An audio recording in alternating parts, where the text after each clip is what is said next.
Hey, have you heard of this game, Mortal Kombat? What is Mortal Kombat? It's like Street Fighter, but you could fucking kill people. Whoa!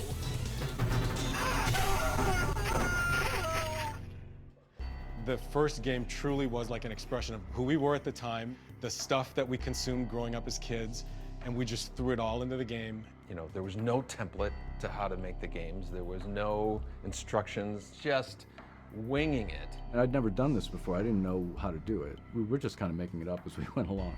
We were just a bunch of knuckleheads doing whatever we wanted, and we were happy.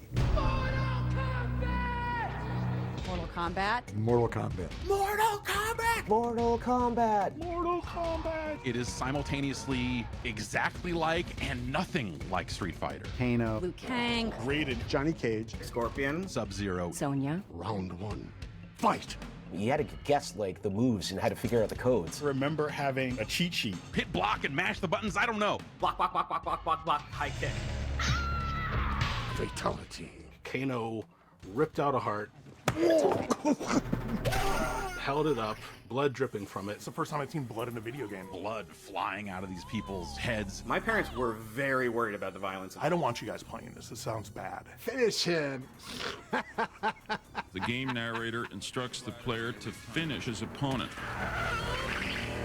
Oh my God, I didn't know that you could do that. It was a mega hit, game after game after game. It's amazing. I could have never imagined how big it has all become.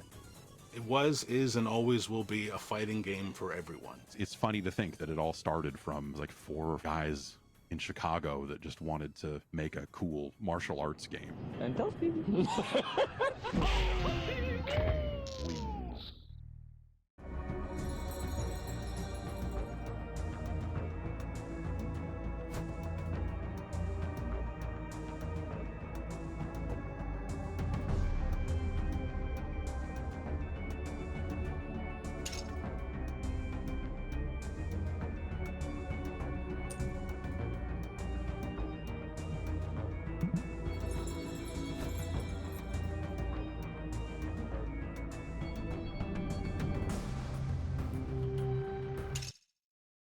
My parents were both born in Dominican Republic, and they had they were both doctors. I'm one of 5 kids. My older brother and older sister were born in Dominican Republic, and I was the first one born in Chicago, in Rogers Park, Chicago. And my brother and sister followed, Mike Boone, who I've been working with for 20-something years now. So we spent a lot of time playing computer games. We had the old consoles. We had a Bally Astrocade. The Bally Astrocade was a video game system that had a cartridge that was basic programming. And you know, you have the little plastic overlay you put over the keyboard, and you could type in basic programs, and we would write little games. And that was my first exposure to what a computer program is, the idea of creating something digitally by yourself, moving a pixel on the screen and whatnot. It just kind of taps into your brain of, oh, I have control over this, and that's probably where I really got hooked on the idea of being able to control things on a TV. All of my friends already had jobs waiting for them getting out of school, and I didn't. I made one resume my entire life. I had one resume, and at the very bottom I had a little asterisk that said, strong interest in video games. I got a call from a headhunter saying, are you interested in working at Williams Electronics? And at the time I knew exactly what Williams Electronics was. They were Defender, Stargate, Robotron, Joust, Sinistar, Moon Patrol. You know, there was 100 games that I was aware of that they worked on. I knew the people. Those were exciting days of meeting your idols. Oh, there's Eugene Jarvis, there's Sal DeVita, Mark Trammell, Warren Davis. You're working alongside people that created the games that you grew up with. I went there thinking that I was interviewing for a programmer's job, a video game programmer's job. And they were like, no, this is for pinball. Are you still interested? And I said, yeah, absolutely. And there was a part of my brain behind me that was like, you know, eventually I'd like to get into video games, but it sounds like a fun job nonetheless. My first pinball machine was a game called Millionaire. That was kind of like how I got my foot in the door I was just learning how to, you know, turn on lamps and flash bulbs and do special effects and whatnot. Eugene Jarvis was working down the hall from me on a game called F-14 Tomcat. He was working on a pinball machine, and Eugene asked me if I could do, you know, special effects for that game. It had some really cool light effects, and so everybody started asking me to do special effects for their games. I became the special effects guy. I met Ed Boon the day he arrived at Williams. He was a really nice guy, young and naive, and smart as hell. And we had a great time working on Black Knight with Larry Tomorrow.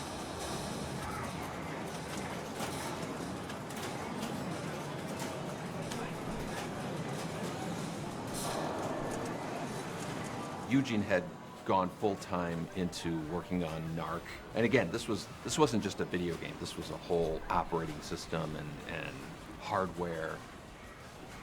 He eventually gave me a hardware system in my office while I was programming pinballs, and then on the side I would just be like making packets of dollar signs exploding that they were using in NARC when you would drop money and whatnot. And so I was just messing around with that and was really getting excited about the notion of working on video games. And at some point there was an understanding that when I was done with Black Knight, I would join the video game department to work on high-impact football with Eugene in about 1990, I would guess.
Ashes of the video crash were still smoking a little bit. The whole industry, both console and arcade and everything, we'd been rehashing the same simple, character-based games. And as far as character art, at this era, the Japanese were really dominating things. And they had just amazing artists, and we really didn't have that resource in the US. And so it was, how do we compete? I was like thinking, well, why does everything have to be some kind of fantasy or men in tights or little cute characters running around the screen? Why can't we get Dirty Harry for the arcade? It's like, and by doing live action, we don't need all these animators. Technology was moving and digitization was starting to happen. So NARC was kind of born out of that.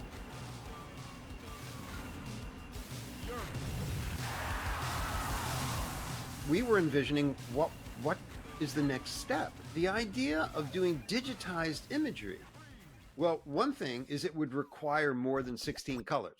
The next step in our hardware design, we knew back in like 86, maybe 87, was going to be 256 colors. Pixel art is great, but Warren's tools made it possible for us to capture video and then edit that video in a way where we could select the frames very easily. Eugene wrote the operating system. I wrote the display system. It was very early, and there was only a few boards that would do this, and they were very, touchy, and there was no tools, there was no Photoshop, there was no Maya. So Warren was really instrumental in creating that pipeline. We couldn't grab real time off of a videotape, but we could videotape whatever we wanted and then still frame and grab individual frames. We've got the actual image, which is thousands of colors that an Amiga can generate. But then how do we turn that into 256? So I started exploring these algorithms to quantize or reduce colors from thousands to the best palette of 256 colors. And there was always big problems with noise and getting washed out images, and the color was crappy, and there's all sorts of tear and jitter and blur because VHS is terrible quality. But that's what we had at the start. The development of the studio and the techniques that we utilized came from those guys. Folks like Warren Davis or Mark Lafredo. These are the guys working on the hardware and the software that we worked on. It's like, if you think about me at the time, I was like, 20, 21 years old. And so I was literally just inheriting all this work that had been done before me. And I mean, I think we all like to talk and fantasize about this garage development mentality and stuff, but really there were tools and things that were happening behind the scenes that we benefited from. Again, Eugene Jarvis with like his just kind of overall direction and focus. A guy named Todd Allen who literally wrote a debugger.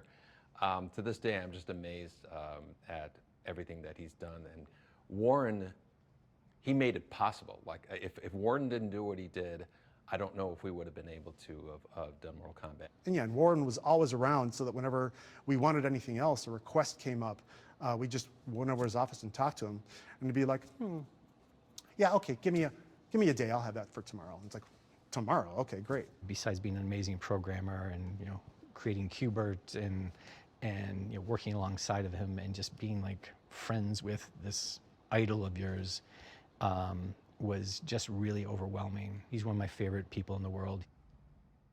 I don't go around talking to people about what I did for Mortal Kombat. I don't talk about what I did in general. I have to say there's a lot of people in my life, they didn't know about Qbert until they've known me for like 5 or more years. And then they would be like, wait a minute, you made Qbert? So I'm like, well, it never came up in conversation. I just don't, I don't dwell on it. Although I do have to say I am very proud of my contribution to Mortal Kombat. A lot of people talk about digitized graphics, but it's like they just existed. It's like they just came out of nowhere. No, people don't think that they came from somebody or from somewhere.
I was born and raised in Chicago. I grew up on the city's near west side, which was, I was maybe 1.5 miles away from the United Center. It was a fairly rough neighborhood, but from my earliest days, I started, drawing, probably started with a crayon or something, and found myself inspired by cartoons.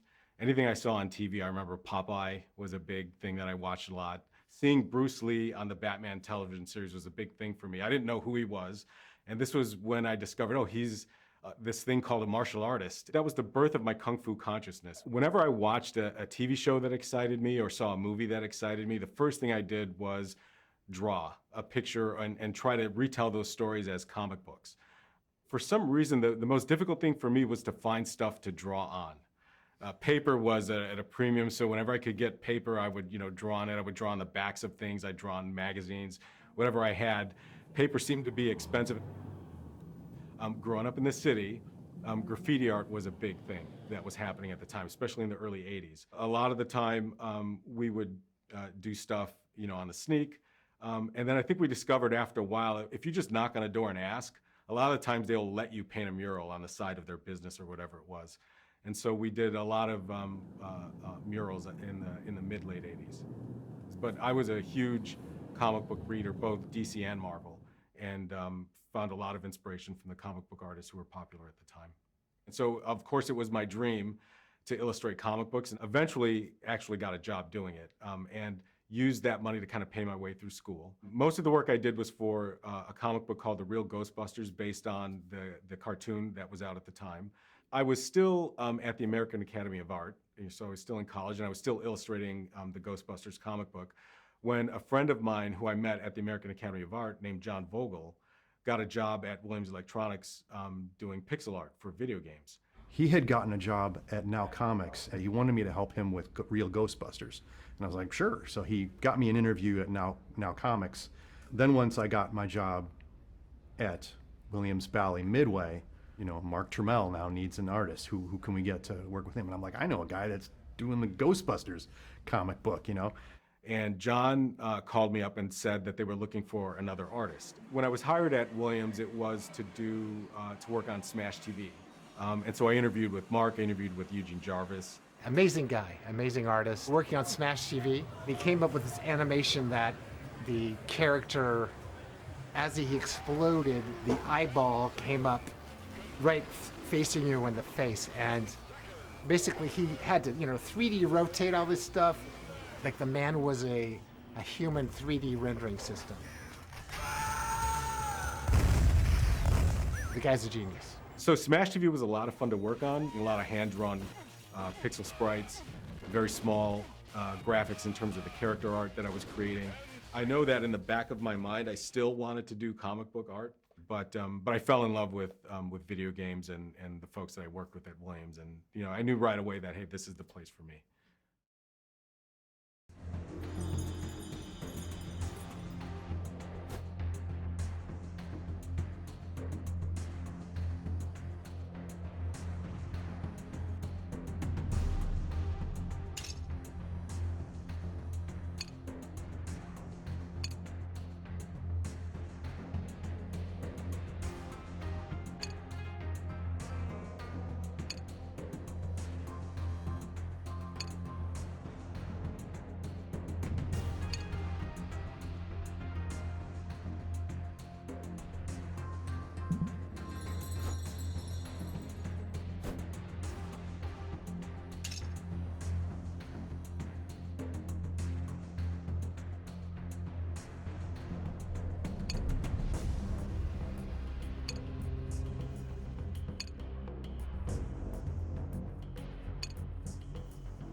North California Avenue went back to the 40s. That's where Harry Williams and Lynn Durant had started United Manufacturing. I was always obviously a big fan of Midway, and I always knew it was on California, and I would drive by and it's like, oh, that's this magic place, and that's where these amazing games were made. It was weird. It's very Chicago. It's gritty. The paint is from like, it's government green from 1947. It was in the pinball factory. So you walk into the front door and through the factory to get to our offices in the back. I mean, within a space of what, 20 feet, you go from silence to like, cacophony. It was like an assembly line. There were just Terminator 2s, just hundreds of them in line being developed, and all the sounds going off, terminated, and you know, like all the explosions going off. I was gobsmacked. Miles and miles of wires and a lot of fumes from the in-house plating facility, the stamping machines, the burning soldering irons. Everything smacking into itself, just all these sounds. And they actually had 50-ton metal presses stamping out pinball legs. The factory still had dirt floor. Throw things on the floor because somebody's going to come by and sweep it up.